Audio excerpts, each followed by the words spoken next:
हम देखेंगे जो नया परीक्षावाणी है उसका जो करंट अफेयर है जो आगामी परीक्षाओं के लिए बहुत इम्पोर्टेंट है। तो हम देखेंगे 18 वन रिपोर्ट 2023। तो जो क्षेत्रफल की दृष्टि से है, जहाँ पे क्षेत्रफल सबसे बड़ा सबसे ज़्यादा जहाँ पे वन है, पहले में है पौड़ी, दूसरे में उत्तरकाशी, तीसरे में नैनीताल, चौथे में चमोली। यह है क्षेत्रफल की दृष्टि से। अब हम बात करेंगे,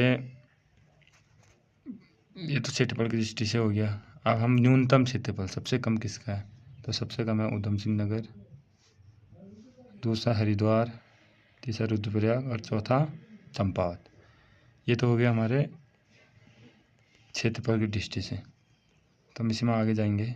अब यहाँ मैंने लिखा है कि प्रतिशत के आधार पर, सर्वाधिक प्रतिशत के आधार पर सबसे ज़्यादा पेड़ कहाँ होंगे, तो वन, पहला चंपावत, दूसरा नैनीताल, तीसरा पौड़ी, चौथा टिहरी। ये हमारे परसेंट के आधार पर है, प्रतिशत। और न्यूनतम प्रतिशत की बात आएगी तो उधम सिंह नगर टॉप में, फिर हरिद्वार, फिर पिथौरागढ़, फिर चमोली। इसी में हम आगे बढ़ेंगे। अब इसमें आगे बढ़ेंगे यहाँ पर अति सघन वन, जो अभी वर्तमान उत्तराखंड में अति सघन वन है 9.85% है। उसमें मध्यम सघन वन है 23.40%। इसमें हम आगे बढ़ेंगे खुले वन है 12.19%। यहाँ पर होगा परसेंट, तो इनका टोटल होगा 45.44। तो अभी उत्तराखंड में टोटल वृक्ष कितने होंगे, तो पूरी क्षेत्रफल में तो 45.44 45.44%। अभी टोटल हमारे पास उत्तराखंड में वन है। अब झाड़ियाँ कहेंगे तो झाड़ियाँ उसे तो सबसे ज़्यादा टिहरी में है, लेकिन परसेंट के हिसाब से झाड़ियाँ कहेंगे तो सबसे परसेंट में है 0.77%। हम इसी में आगे जाएंगे। गढ़वाल में कुल 1% है, गढ़वाल में 1% है 63%। कुमाऊँ से ज़्यादा गढ़वाल में ज़्यादा वन है, और कुमाऊँ का 1% है 37%। अब इसमें हम आगे जाएंगे। इसमें आगे जाएंगे हम।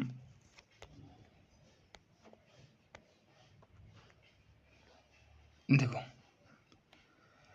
देश का सबसे लंबी रेल सुरंग जो उत्तराखंड में है, देश की सबसे लंबी रेल सुरंग कहाँ पे है, जो उत्तराखंड में है अभी, तो वो है ऋषिकेश टू कर्णप्रयाग। ऋषिकेश टू कर्णप्रयाग, जिसमें देवप्रयाग से जनास के मध्य। ये करंट अफेयर, ये इम्पोर्टेंट क्वेश्चन है। अब आगे चलेंगे हम। इसी में आगे चलेंगे। गोविंद घाट से हेमकुंड रोपवे है जो, और जो सोनप्रयाग से केदारनाथ रोपवे है, वो पर्वतमाला परियोजना है, PP model, private public participate.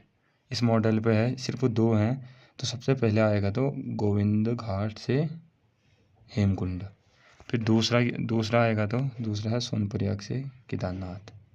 तो इनकी जो दूरी है, गोविंद घाट से हेमकुंड 12.4 किलोमीटर, और सोनप्रयाग से केदारनाथ है 12.9 किलोमीटर। इसमें आगे जाएंगे हम। तो रामसर आर्द्र भूमि घोषित है जो आसन 2020 में किया था, जो अभी देहरादून में है। आगे इसमें आगे देंगे। भूतापी ऊर्जा के लिए उत्तराखंड में समझौता किसने कराया, तो वो आइसलैंड ने कराया है। 2070 तक ये रहेगा। आगे चलेंगे। पीएम सूर्य घर योजना 2025। इसमें कितना है कि इसमें टोटल है 25 मेगावाट। कितना? 25 मेगावाट। इसमें सौर ऊर्जा के लिए 25 मेगावाट बिजली उत्पन्न करने के लिए है। और इसमें केंद्र सरकार ने 9.37 करोड़ रुपये अनुदान में दिया था। इसमें आगे जाएंगे। अंतर्राज्यीय प्रवासी उत्तराखंडी सम्मेलन, जो अंतर्राष्ट्रीय प्रवासी उत्तराखंडी सम्मेलन हुआ था, वो 12 जनवरी 2025। कब? 12 जनवरी 2025, 12 जनवरी 2025। और उसमें अगर आगे पूछ ले कि कितने देश शामिल हुए थे, 17 देश। कितने देश? 17 देश इसमें शामिल हुए थे। अब देखो बाकी यूसीसी सबको पता है 27 जनवरी 2025 को लागू हुआ था और पूरे भारत का फर्स्ट है। वैसे तो गोवा में होता पहले 1867 के आसपास पे पुर्तगालियों के टाइम पे, लेकिन यूसीसी राज्य की बात आएगी तो पहला उत्तराखंड राज्य बना है। देखो वाइन टूरिज्म 2025 की कोड। और वाइन टूरिज्म का मतलब ये है कि जिसमें जैसे माल्टा हो गया, जैसे नींबू हो गया, बुरांस हो गया, इनका वो बनेगा, इनके जूस से वाइन बनेगी। कहाँ पे बनेगा? कोटद्वार पे। कोटद्वार पे खोला गया है। इसी में आगे जाएंगे हम। देखो यू प्रिपेयर, जो यू प्रिपेयर है वो किससे संबंधित है? कह रहा है जो यू प्रिपेयर है वो आपदा से संबंधित है, आपदा प्रबंधन। यू प्रिपेयर यह है आपदा से संबंधित। ठीक हो गया। अब देखो वनाग्नि की सर्वाधिक घटना वाला राज्य, जो वनाग्नि सबसे ज़्यादा जहाँ पे आग लगते हैं सबसे ज़्यादा, वो उत्तराखंड में ही सबसे ज़्यादा लगती है। तो ये बताया है। आगे चलेंगे हम इसी में आगे चलेंगे। देखो अब 38वें राष्ट्रीय खेल आ गए। 38 राष्ट्रीय खेल में पढ़ते हैं हम थोड़ा।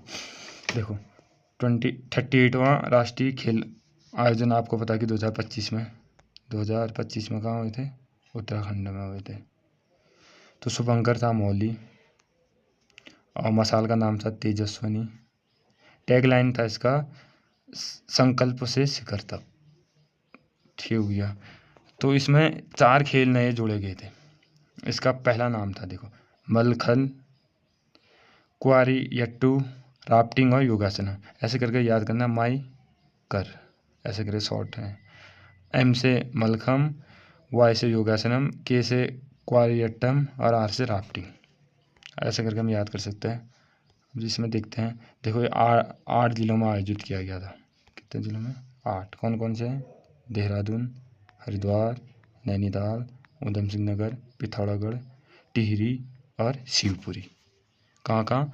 देहरादून, हरिद्वार, नैनीताल, ऊधम सिंह नगर, पिथौरागढ़, नई टिहरी और शिवपुरी। अब देखो उसमें उत्तराखंड को कितने पदक मिले थे या उत्तराखंड का रैंक। देखो स्वर्ण मिला था 24, गोल्ड कितना मिला था? 24। ठीक हो गया। रजत 35, रजत मिला था 35 और कांस्य मिला था 44। तो ये टोटल होंगे 103। कितने होंगे टोटल? 103। ठीक हो गया। सोना 24, रजत 35, कांस्य 44, टोटल 103। और रैंक कितने थे उत्तराखंड के? पूरे भारत में रैंक है 7वां। कितना? 7वां। इसका 7वां रैंक था। अब इसे में आगे बढ़ेंगे। देखो 39वें राष्ट्रीय खेल 2027 में कहाँ होंगे? तो मेघालय में होंगे। अभी 29वां कहाँ था? तो उत्तराखंड में। तो 39वां कहाँ होंगे? मेघालय में होंगे। ठीक हो गया। देखो एक इम्पोर्टेंट क्वेश्चन है यहाँ पे।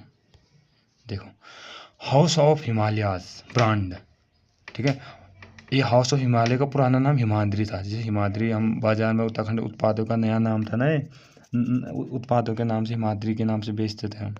तो उसका अब नया नाम हो गया, जो पीएम मोदी ने इसका लोकार्पण किया था, हाउस ऑफ हिमालयाज। अब इसमें आगे बढ़ेंगे। House of Himalayas. ठीक हो गया। अब देखो ये नाम तो मैंने वैसे उसमें लिख दिया था। देखो आगे बढ़ते हैं। देखो प्रथम राहुल साहित्यायन पुरस्कार 2023 जो उत्तराखंड के व्यक्ति को मिला था वो था डॉक्टर अरुण कुकुसाल। ठीक हुआ। इनकी जो पुस्तक थे चले 7 पहाड़। क्या थे? चले 7 पहाड़। इसके लिए इन्हें क्या मिला था? राहुल साहित्यायन पुरस्कार 2023। देखो अंतर्राष्ट्रीय इको फेस्टिवल 2023 में कहाँ मनाया था? टिहरी में मनाया गया था अंतर्राष्ट्रीय इको फेस्टिवल। इसी में आगे जाएंगे। ऑपरेशन प्रहार, जो उत्तराखंड पुलिस द्वारा ऑपरेशन प्रहार चलाया गया था, वो किस लिए चलाया गया था आएगा तो अपराधियों के लिए। किसके लिए ये चलाया गया था? अपराधियों के लिए। अब इसी में आगे बढ़ते हैं। 2023 में राष्ट्रपति द्वारा संगीत नाट्य पुरस्कार ठीक हो गया दिया गया। तो 2023 में राष्ट्रपति ने किसे संगीत नाट्य पुरस्कार दिया गया? ये आएगा तो दाताराम पुरोहित। किसे दिया गया था? दाताराम पुरोहित। और ये दाताराम पुरोहित थे, कहाँ के थे? चमोली के थे। ठीक हो गया। देखो ये प्लास्टिक पार्क तो आपने पढ़ा ही होगा। प्लास्टिक पार्क की स्थापना कहाँ? सितारगंज में। ठीक हो गया। फिल्म सिटी नैनीताल में प्रस्तावित है। ऑपरेशन सद्भावना, देखो ये इम्पोर्टेंट है। ऑपरेशन सद्भावना, यह ऑपरेशन सद्भावना है पिथौरागढ़ और जोशीमठ जो चमोली जोशीमठ के भारतीय सेना ने चलाया गया था। भारतीय सेना द्वारा चलाया गया एक ऑपरेशन है, ऑपरेशन सद्भावना। तो ये है करंट अफेयर। देखो हम इसी में आगे एक देखेंगे थोड़ा सा और। देखो C. और IIT रुड़की ने एक समझौता करा है, जो ग्रामीणों के टेक्नोलॉजी, जो टावर हावर इनके जोड़ने के लिए किसने? C. और IIT रुड़की ने 2024 में। ठीक है। Current affair. भारत का पहला, दूसरा देखेंगे, भारत का पहला बुरांश उद्यान केंद्र ये कहाँ पे है? ये अभी है मुनस्यारी में। कहाँ पे? भारत का प्रथम है बुरांश उद्यान केंद्र कहाँ पे बनाया गया? तो ये मुनस्यारी में बनाया गया। देखो मत्स्य पालन में उत्तराखंड के पूर्वी राज्य एवं हिमालयी राज्यों में उत्तराखंड की क्या रैंक थी? तो उत्तराखंड प्रथम स्थान पे था, पूर्वी और हिमालयी राज्य में। देखो और नेक्स्ट देखते हैं, भारत का पहला लेखक गांव। देखो ये बहुत इंपॉर्टेंट है। जो हमारे जो राष्ट्रपति द्रौपदी मुर्मू हैं, जब देहरादून के दौरे में आए थे, उन्होंने पहला लेखक गांव थानो गांव, ये देहरादून पे पड़ता है, देहरादून पे थानो गांव को पहला लेखक गांव घोषित किया है। देखो ऑपरेशन सद्भावना ये बहुत इंपॉर्टेंट है, ये भी ऑपरेशन सद्भावना। देखो ये काला पानी क्षेत्र पिथौरागढ़ में टेंट होम स्टे, यहाँ पे टेंट लिखना था, टेंट होम स्टे की शुरुआत करी थी। किसकी शुरुआत? टेंट होम स्टे की शुरुआत करी थी। अब इसी में आगे बढ़ते हैं, ये इम्पोर्टेंट है। इसी में आगे बढ़ते हैं हम। अब देखो इसी एक सेकेंड, इसी में आगे बढ़ते हैं। अब देखो यहाँ पे लिखा पितृ छाया एक्सप्रेस। ठीक है, ये 2024 में चलाई गई थी, ये मुंबई से उत्तराखंड के लिए। तो पितृ छाया किसके लिए होगा? पर्यटन के लिए, धार्मिक पर्यटन। हाँ पर्यटन किसके लिए? पर्यटन होगा तो धार्मिक पर्यटन के लिए। ठीक हो गया, धार्मिक पर्यटन के लिए पितृ छाया एक्सप्रेस जोड़ा गया। ठीक हो गया। अब देखो जो पेरिस ओलंपिक है 2024 में, पेरिस ओलंपिक है 2024 का पेरिस ओलंपिक देखेंगे हम। उत्तराखंड के 4 लोगों ने भाग लिया था इसमें। एक लक्ष्य सेन ने, अंकिता ध्यानी, देखो 5 किलोमीटर दौड़ है, लक्ष्य सेन बैडमिंटन, परमजीत सिंह बिस्ट, इसका 20 किलोमीटर है वॉक रेस के लिए, सूरज पवार, यहाँ पर पवार हो मैराथन भी वॉक रेस, लेकिन इन्होंने एक पदक अभी नहीं ले पाए थे, पदक नहीं मिल पाता हमें। इसी में आगे जाएंगे हम। देखो यह है ADB विकास बैंक का। तो उत्तराखंड टिहरी जिले के विकास परियोजना हेतु 1294 करोड़ रुपये इसने क्या दिया? अनुदान दिया ADB ने। ठीक हो गया। जो विकास बैंक है इसका मुख्यालय मनीला में है। तो उसने जब जोशीमठ में वो आए थे भूकंप से भूमि धस गई थी, तो उसके लिए इसने कितना दिया था? 1294 करोड़ रुपये। कितने? 1294 करोड़ रुपये। इसमें से अनुदान देखो 80% तो उत्तराखंड को वो करना पड़ेगा, वापस देना पड़ेगा। 20% ADB बैंक ने दी है अपने तरफ से। 80 और 20 का रेशो, 80 और 20 का रेशियो। आज के लिए बहुत इतना। तो हम नेक्स्ट वीडियो में